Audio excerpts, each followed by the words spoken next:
नमस्कार, मैं हूं प्रशांत द्विवेदी। S7 के संवाद कार्यक्रम में आपका बहुत बहुत स्वागत है। आज हमारे साथ में रायबरेली के रहने वाले अशोक सिंह रामपुरी, जो कि प्रदेश अध्यक्ष हैं आरजेडी के, हमारे साथ मौजूद, उनसे खास बातचीत करेंगे। सर, बहुत बहुत स्वागत है आपका हमारे खास कार्यक्रम संवाद में। सर, आप उत्तर प्रदेश में राजनीति करते हैं और एक ऐसी पार्टी से आप आते हैं जिसको आपने बहुत कुछ दिया है। उत्तर प्रदेश में अगर आरजेडी की बात करें तो अशोक सिंह को लोग जानते हैं। पहले तो कुछ अपने बारे में बताइए सर मुझे। देखिए प्रशांत जी, मैं कांग्रेस की राजनीति में था, मेरा परिवार भी कांग्रेस में था।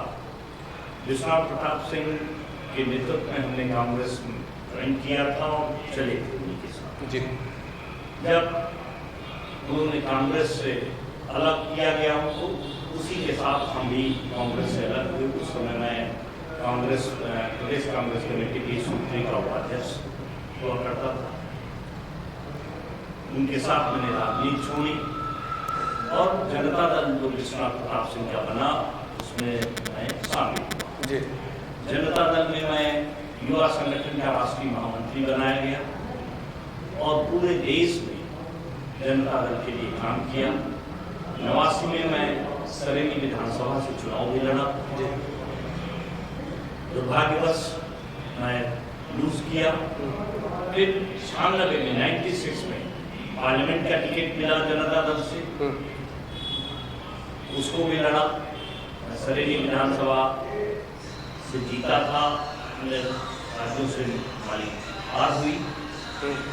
मैं चंद मतों से ही हारा था, ज़्यादा अंतर नहीं था पार्लियामेंट के हिसाब से जी, लेकिन हार तो हार होती। जी, उसके बाद मैं निरंतर जनता दल में रहा। जनता दल का जब विभाजन हुआ तो मैं लालू यादव के साथ गया। लालू यादव के साथ जाने का मकसद हमारा ये था कि लालू यादव का मैं भाषण सुना करता था। कहते थे मैं एक ऐसे परिवार से आता हूँ कि हमारी माँ हमें रोटी लपेट के देती है, मैं गाय और भैंस चराने जाता था वहां से।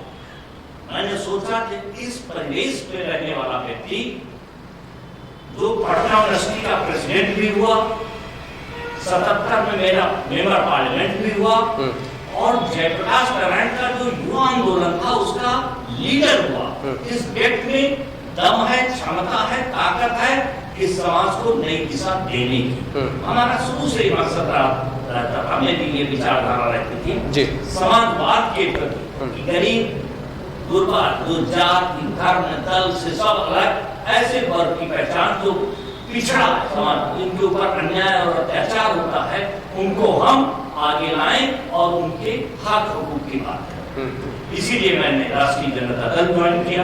राष्ट्रीय जनता दल के साथ मैं पहले यूथ का राष्ट्रीय अध्यक्ष बना पूरे देश का, फिर पार्टी का राष्ट्रीय महासचिव और यहाँ प्रदेश अध्यक्ष बना। अभी हमने राष्ट्रीय महासचिव का पद छोड़ दिया है अपनी मर्जी से। हमने कहा मैं सिर्फ प्रदेश का काम, और आगे आने वाले समय में हम राष्ट्रीय जनता दल और यहाँ सेकुलर फोर्सेस को साथ मिलकर हम चुनाव लड़ने की तैयारी कर रहे हैं। सर, आपने कहा कि आपने लोकसभा का चुनाव लड़ा, विधानसभा का चुनाव लड़ा, तो इतने दिन फिर राजनीति में, मतलब जैसे आप प्रदेश अध्यक्ष हैं आरजेडी के, तो फिर आपने सरेली की तरफ मतलब फिर दोबारा क्यों नहीं आए? मैं जानना चाहता हूँ आपसे। मैं निरंतर सरेली रायबरेली के टच में रहा। नहीं, चुनाव लड़ने नहीं आ पाया क्योंकि कहीं न कहीं से गठबंधन तो होता था, वो हमारा कांग्रेस के साथ तालमेल रहा करता। जी जी जी, वो चला, लेकिन कुछ कारणवश तमाम हो सकते हैं कि हमें सफलता नहीं मिली सरेली। जबकि राष्ट्रीय जनता दल ने प्रदेश में कई स्थानों पर हमने चुनाव लड़ाए हैं और जिला पंचायत के लिए चुनाव लड़े हैं पिछले, अब की बात नहीं, पीछे। हमने अभी पिछले वाले टाउन एरिया के बीच चुनाव लड़ाए। टाउन एरिया में राष्ट्रीय जनता दल 5 सीटों पर विजयी हुई। लखनऊ में हम कारपोरेशन में नंबर 2 पे रहे 3 सीटों पर। तो ये बात नहीं है। अच्छे व्यक्तित्व की हमें चुनाव लड़ने का मौका निश्चित तौर पर नहीं मिला, या हमारी ज्यादा इच्छा ही नहीं हुई, यही मैं कह सकता हूँ। अच्छा, आप रायबरेली से ताल्लुक रखते हैं, रायबरेली के विकास के बारे में क्या देखते हैं? किस पायदान में रायबरेली है? क्योंकि आप एक प्रदेश स्तर के आप नेता है और रायबरेली आपका घर है, कैसे देखते हैं रायबरेली के विकास को, डेवलपमेंट के बारे में? रायबरेली का विकास निश्चित तौर पर कांग्रेस के रिजीम में बहुत कुछ हुआ, चाहे ITI रही हो, चाहे फुर्सतगंज एकेडमी रही हो, चाहे हमारा ऊंचाहार थर्मल पावर स्टेशन रहा हो, या लालगंज में अभी आधुनिक रेल कोच कारखाना है, लेकिन उन सब के बावजूद भी यहाँ की लीडरशिप या यहाँ के जो कॉकस, उसमें डेवलपमेंट में नौकरी का विकास नहीं हुआ, शिक्षा का विकास नहीं हुआ, हॉस्पिटल के विकास नहीं हुए। निश्चित तौर पर मिसेस गांधी ने यहाँ एम्स दिया, लेकिन बहुत लेट बनता बनता बनता हो रहा है। देन उनकी है, लेकिन हमारी सोच में बहुत, अभी जैसे कोविड का माहौल था, दुर्भाग्य रहता है कि यहाँ की सांसद जब हैं और भारत सरकार है, तब हम रेल कोच, आधुनिक रेल कोच कारखाना लालगंज में पा जाते हैं। उसके बाद जब वो नहीं होते हैं तो विरोधाभास के कारण यहाँ पे विकास रोक दिया जाता है, जबकि कोई सरकार में विकास रोकने का काम नहीं होना चाहिए। जैसे अभी रायबरेली में ऑक्सीजन की कमी हुई, तमाम सुनते थे कि यहाँ ऑक्सीजन की कमी हो गई, अस्पताल नहीं मिल रहे, बेड नहीं मिल रहे, लोग त्राही त्राही कर रहे हैं, तो पूरे प्रदेश में हुआ। तो इसको तो मैं पूरे प्रदेश का फेलियर मानता हूँ। रायबरेली का नहीं, पूरे प्रदेश ने जो सिस्टम बनाया वो फेलियर सिस्टम था, ये मैं इसका मानता हूँ। इसी से रायबरेली भी पीछे है। यहाँ बेरोजगारी बहुत बड़ी है, यहाँ शिक्षा की हायर एजुकेशन सिस्टम में नहीं कहीं है, इंजीनियरिंग कॉलेज, ये सब मेडिकल इंस्टीट्यूट, ये कहीं कुछ नहीं है। हम वही हाई स्कूल, इंटर, बीए किए, फिर टेक्निकल एजुकेशन के मामले में अभी रायबरेली पीछे है, जबकि यहाँ पे बहुत डेवलपमेंट के निफ्ट भी आया, गैस का भी आया, सब कुछ है, लेकिन उनके इंस्टीट्यूट्स और होने चाहिए जिससे डेवलप हो सके। सर, राजनीतिक सरगर्मियां इस समय बड़ी हैं। विधानसभा चुनाव की अगर देखा जाए तो बहुत कम समय बचा है और उसको लेकर बहुत सारे कयास लगाए जाते हैं, बहुत सारी बातें की जा रही हैं। सरेनी विधानसभा के बारे में क्या कहते हैं, क्योंकि आप सरेनी से आप चुनाव लड़ चुके हैं। सरेनी विधानसभा डेवलपमेंट के बारे में कैसे देखते हैं, क्योंकि आप घर में, मैंने सुना कि कुछ आप प्रवास करते हैं, आपका घर भी है, प्रवास करते हैं, निश्चित तौर पर सरेनी रायबरेली का ही अंग है। सरेनी में जो कोच फैक्ट्री है वही एक डेवलपमेंट है, और उधर तो कोई विकास हुआ नहीं।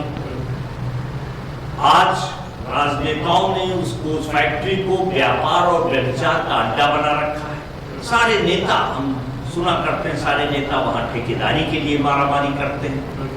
कोई नेता ये नहीं कहता कि यहाँ इस क्षेत्र के नौजवानों को यहाँ रोजगार मुहैया हो सके, कोई ऐसी योजना हो। तमाम चीजें सिर्फ ठेकेदारी, पट्टेदारी और तुरंत पैसा कमाना, यही हो गया।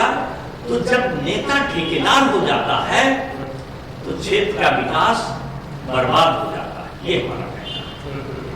अच्छा सर, एक चर्चा और चल रही है, आपको लेकर मैं बातचीत करता हूँ, क्योंकि जैसे से बात है, हमारे मीडिया के जो कर्मचारी हैं उनसे बातचीत होती है, जो हमारे रिपोर्टर्स हैं और अलग जानकारी देती है। आपकी भी बातचीत चल रही है कि चुनाव मैदान में इस समय अशोक सिंह मैदान में आएंगे, सामने आएंगे लड़ने के लिए। निश्चित तौर पर हमारी भी इच्छा है आपकी बात, लेकिन मैं इस तरह चुनाव नहीं, मैं तमाम समाजवादी विचारधाराओं को संगठित कर अपना वो पेश करूंगा। मैं चाहूंगा कि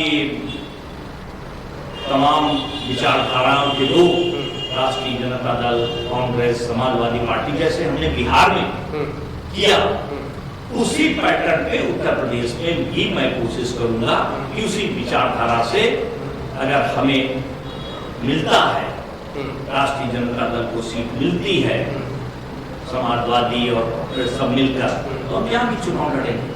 तो सर, क्या क्या मुद्दे होंगे आपके चुनावी मैदान में उतरने पर? जैसे आप सरेनी विधानसभा के चुनाव में आते हैं तो किन किन मुद्दों के साथ में आप मैदान में उतरेंगे? हम सरेनी विधानसभा में सबसे बड़ा है, हमारे 3 है, शिक्षा, रोजगार और स्वास्थ्य। 3 पे हम पहले ध्यान देंगे। बाकी तो हमारा कर्तव्य है कि हम सड़क, बिजली, पानी, नहर, ये तो हमारा ध्येय है, ये हमारा विकास है, ये तो है ही है। ये तो सरकार की योजना है, इनको तो मैं लड़कर भिड़कर चीर कर लूंगा। इनके लिए हमें संघर्ष करना पड़ेगा, वो हमारा विचार है। अच्छा सर, आप शिक्षा के बारे में आप लगातार कह रहे हैं कि शिक्षा के स्तर को अगर देखा जाए तो ठीक नहीं है। आखिर मतलब आप भी क्योंकि प्रदेश स्तर में राजनीति करते हैं, लखनऊ में बैठते हैं आप, तो आपने कुछ सपना देखा हो मेरे शिक्षा के स्तर को इस तरह से आगे बढ़ाया जा सकता है, क्योंकि आपके घर पे जो आपकी धर्मपत्नी जो एक अधिकारी रह चुकी, बहुत सारी चीज़ें आपने करीब से देखी है, आप राजनीतिक पारिवारिक भी आप, तो कैसे देखते हैं आपकी बड़ी शिक्षा के पायदान को कैसे आगे बढ़ाया जाए, इस बारे में क्या सोचते हैं? हम तो ये पहले भी मैंने कहा कि रोजगार परक शिक्षा होनी चाहिए, राइट टू एजुकेशन होना चाहिए, शिक्षा को मौलिक अधिकारों में रखना चाहिए, जिससे हर व्यक्ति चाहे गरीब का लड़का हो, भीख मांगता हो, उसका भी बच्चा पढ़ने के लिए फीस के लिए दर न भटके। राइट टू एजुकेशन सबसे पहले इन सरकारों को राइट टू एजुकेशन होना चाहिए, रोजगार परक शिक्षा होनी चाहिए कि मतलब हमारी जो शिक्षा है उससे हम अपना जीवन निर्वाह कर सकें। हमें टेक्निकल गाइडेंस बनाना चाहिए, हमें इस तरह की शिक्षा पे हम जोर देना चाहते हैं, जिससे हमें नई दिशा, नए रास्ते, हम व्यवसायिक शिक्षा, ये शिक्षा नहीं इतनी फीस दे दो, यहाँ बैठो, इतना दे दो, पास हो जाओ, इन शिक्षाओं का मैं विरोधी हूँ। हम उस शिक्षा को चाहते हैं जिससे इस समाज की बेरोजगारी दूर हो सके, नौजवानों को हक हुकूक मिल सके, समान महिलाएं, लड़कियां, बच्चे, किसी भी वर्ग, किसी भी जाति को हो, सबको बराबर हक मिले, ये हमारा। तो मतलब एक बात मानी जाए, जो S7 के व्यूअर्स आपको देखकर जाहिर सी बात है कि आप एक रुपये हैं, रायबरेली से आप आते हैं, तो ये माना जाए कि मतलब चुनावी मैदान में अशोक सिंह जी अपनी बात आएंगे। निश्चित तौर पर हमारी पूरी इच्छा है, फिर भगवान जाने, ये तो ऊपर वाला है, लेकिन हमारी इच्छा है कि हमें भी, मैं भी इस रायबरेली जनपद में सरेनी की सेवा कर सकूं और दिखा सकूं अपने पूर्वजों के जो कर्म हैं उनको मैं खरा कर दिलाना चाहता हूँ। चलिए, इससे बहुत बढ़िया है। अच्छा, एक सवाल आपसे अंतिम करें, क्योंकि लालू प्रसाद यादव जी की व्यूअरशिप बहुत है, बहुत सारे लोग उनको प्यार करते हैं, बहुत सारे लोग उनको सुनना चाहते हैं, और मतलब कहीं कभी आदमी जाओ, उत्तर प्रदेश का हो, बिहार का हो, मुंबई का, हर जगह का, तो लालू जी के बारे में क्या कहना है? क्योंकि बहुत हाल फिलहाल बहुत सारी खबरें निकाले, बिल्कुल आया कि उन्होंने पार्टी की स्थापना दिवस को उन्होंने ऑनलाइन जो है संबोधित किया है। आप लगातार करते रहते हैं? निश्चित तौर पर लालू जी अभी सजा जेल से निकले हैं, सजा काट के, और कल मेरा 25वां हमारी पार्टी का रजत जयंती समारोह हुआ है पटना में, हमारे उत्तर प्रदेश में भी हुआ, हर जगह हुआ है। लालू एक विचारधारा है, लालू क्योंकि एक गरीब परिवार से पैदा हुए, एक ऐसे वर्ग के हैं जिनको लोग समाज में हजम नहीं कर पाए, अन्यथा लालू की विचारधारा, जो आदमी पटना यूनिवर्सिटी का प्रेसिडेंट रहा, लालू को कहते गवार है, गवाले में LLB हैं, 77 में कि पहले पटना यूनिवर्सिटी के प्रेसिडेंट रह चुके हों, 77 में मेंबर पार्लियामेंट हो चुका हो, जेपी मूवमेंट का पूरे देश में लीडर रहा हो, वही उसी के नेतृत्व में जेपी मूवमेंट चला हो, उसको लोग कहते हैं अनपढ़ है, फूहड़ है, गवार है। एक बड़ा मजाक लगता है, वो मजाक ये है कि हम सामंतवादी लोग गरीबों के लिए ऐसी विचारधारा रखते हैं। यही है लालू का चरित्र, लालू एक विचारधारा है। लालू चेहरा मत देखिए, अच्छाइयां देखिए कि उस वर्ग के लोगों को मान सम्मान स्वाभिमान दिलाने का काम किया है, तो जैसे वहां पर लालू ने किया है, तो उत्तर प्रदेश में वही काम मुलायम सिंह यादव जी ने किया है। अच्छा, चलिए बताइए कि पार्टी का राजनीतिक भविष्य कैसे देखते हैं? उनके बेटे क्या ऐसा कर पाए? जैसे लालू जी की बहुत बड़ी फॉलोअर्स हैं, बहुत सारे लोग उनको चाहते हैं। निश्चित तौर पे तेजस्वी में एक विजन है, तेजस्वी लालू की धरोहर को बहुत आगे तक ले जाएंगे।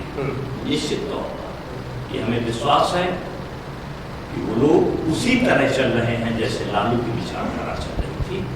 और बिहार में तो हम लोग चुनाव जीतते जीतते रह गए, बेईमानी कराई सरकार ने, पोस्टल बैलेट से हम लोग हारे हैं, इलेक्शन में नहीं हारे हैं, चुनाव में जनता से नहीं हारे, पोस्टल बैलेट रिकाउंटिंग रात के 11 बजे सरकार का दबाव है, हार गए।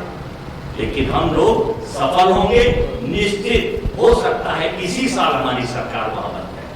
चलिए सर, बहुत अच्छा लगा आपसे बातचीत करके। मेरी बहुत बहुत शुभकामनाएं कि ठीक है आप सरेनी विधानसभा में आगे मैदान में उतरिए और जो आपने सपने देखे, जाहिर सी बात है कि आपके बाबा जी विधायक थे, आपका पारिवारिक जो पूरा बैकग्राउंड है वो राजनीतिक भी है, अधिकारी भी है आपके अंदर, और आपने जो सपने देखे हैं जाहिर सी बात सरेनी के लिए वो पूरे हो।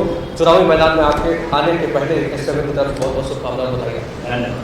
तो ये थे आरजेडी के प्रदेश अध्यक्ष अशोक सिंह रामपुरी जी, और हमारे साथ में जुड़े थे और उन्होंने जिस तरह से बताया कि डेवलपमेंट के बारे में बात की। उन्होंने कहा कि अगर सरेनी विधानसभा से उनको मौका मिलता है तो जिस तरह से डेवलपमेंट की बात कही, इस तरह का विजन हर नेताओं के पास होना चाहिए। और अगले हफ्ते फिर होगी आपसे मुलाकात, लेकिन आप हमारे YouTube को सब्सक्राइब करना बिल्कुल मत भूलिए, क्योंकि हर बड़ी खबर से रूबरू कराते हैं हम आपको। तो हमारे चैनल को आप सब्सक्राइब जरूर करिए और जो बेल आइकॉन उसको जरूर दबाइए। S7 देखते रहिए, अपना ख्याल रखें, नमस्कार।